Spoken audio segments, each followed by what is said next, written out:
C'est Sandrine Janas, votre coach audio de motivation. Bonjour à tous, mon nom est Sandrine Janas. Aujourd'hui, nous allons parler de la puissance d'une routine. Dans cet épisode, nous allons plonger dans l'importance de la puissance des routines dans notre vie. Nous allons explorer comment les routines peuvent nous aider à instaurer de la discipline, à améliorer notre productivité et à cultiver un sentiment de bien-être. Des conseils pratiques vous seront partagés pour développer et maintenir vos routines de façon efficace. Et par l'occasion, je vais vous partager une petite anecdote, une petite tranche de vie personnelle qui va témoigner sur la façon comment les routines ont transformé ma vie. Je ne sais pas si vous avez eu l'occasion d'écouter l'épisode sur la motivation et la discipline. Il va avoir un lien sur cet épisode-là et celui-ci. Il faut savoir que j'ai intégré la routine depuis que j'ai commencé, l'université de façon plus constante. Avant de mettre en place cette routine quotidienne, ma vie, était chaotique parce que je devais gérer plusieurs choses en même temps. Donc, j'avais mes responsabilités au niveau de l'université, j'avais mes responsabilités au niveau professionnel puisque je travaillais, plus mes activités. Je n'arrivais pas de trouver un équilibre entre tout ce que je devais faire. Et je me sentais souvent fatiguée, je me sentais irritable, je me sentais dépassée de la situation. Et j'ai pris le temps d'analyser mon environnement pour trouver des solutions pour être plus efficace.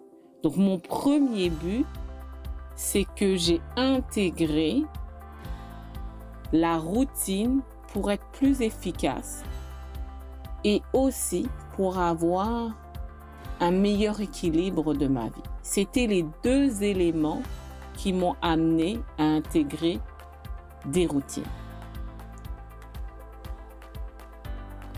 Est-ce que vous vous êtes déjà posé la question quand vous vous sentez fatigué, irritable ou que vous constatez que la journée elle est passée vite mais à la fin vous avez le sentiment que vous n'avez rien accompli? Est-ce que vous êtes déjà arrivé d'avoir cette sensation? C'est ce que je viens de vous faire découvrir à travers cette anecdote-là que j'ai connue dans mes débuts à l'université lorsque j'ai fait mon bac en administration des affaires à l'université de l'UQAM. Et lorsque j'ai observé, qu'est-ce que j'ai identifié? C'est les activités. Et ça, c'était important pour moi de ressortir toutes les activités qui étaient importantes, donc mes activités personnelles, mais aussi mon emploi du temps à l'université et mon temps de travail. Ce qui m'a permis après de identifier, un premier scénario d'efficacité d'une journée. J'ai fait des essais de situations. Par exemple, une des activités qui était pour moi importante, c'était d'aller m'entraîner. Une autre activité que j'avais identifiée dans mes activités personnelles, c'était aller prendre un café ou manger avec mes amis. Donc là, j'ai identifié toutes les activités personnelles. J'ai par la suite sur ma deuxième colonne, regarder mon emploi du temps universitaire, donc ma charge de travail. Donc, je calculais le temps de présence dans les cours, mais aussi le temps pour étudier ainsi que le temps, je dirais, pour travailler. Et bien sûr, dans mes activités personnelles, j'avais identifié aussi le temps de sommeil, ce qui m'a permis de créer une journée type de Sandrine à l'université.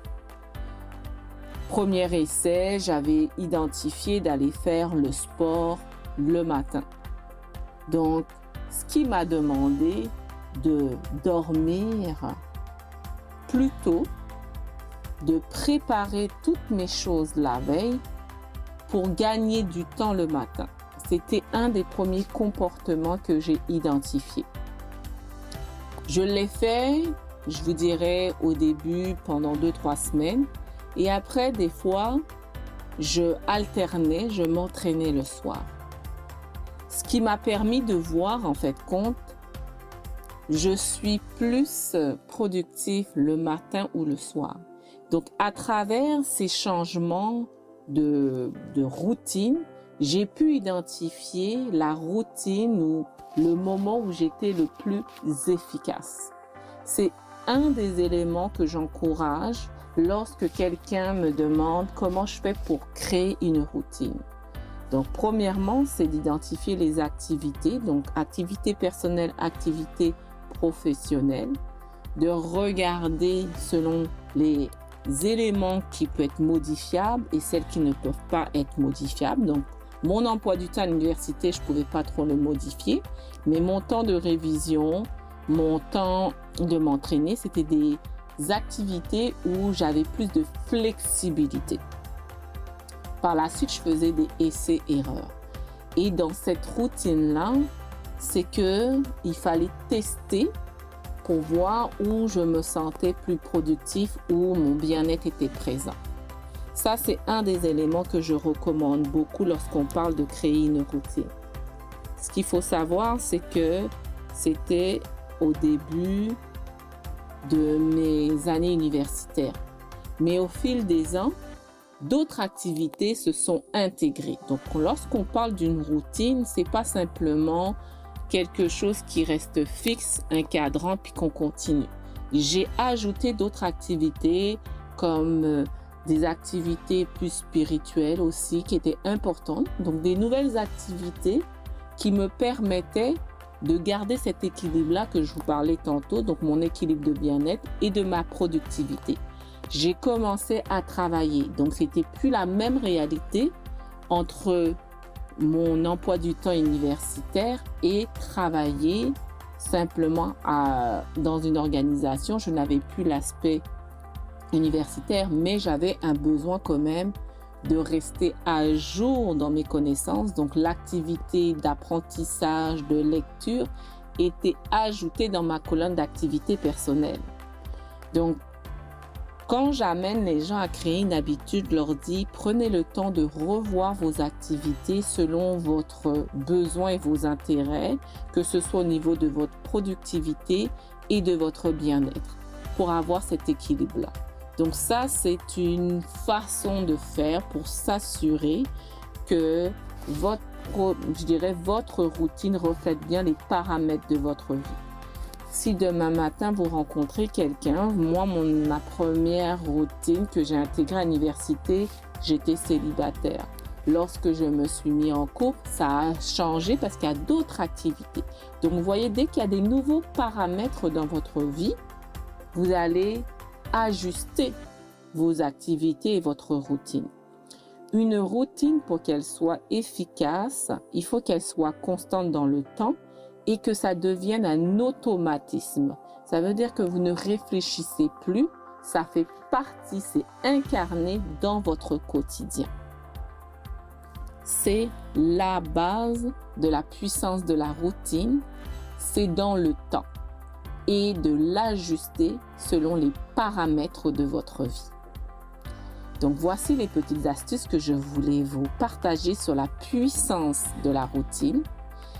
Donc, n'oubliez pas qu'une routine se construit dans le temps selon les paramètres de votre environnement actuel, mais qui se met à jour au fil du temps d'être flexible sur certaines activités et surtout d'avoir cette discipline-là et cette constante pour voir les bienfaits. Donc, je vous remercie.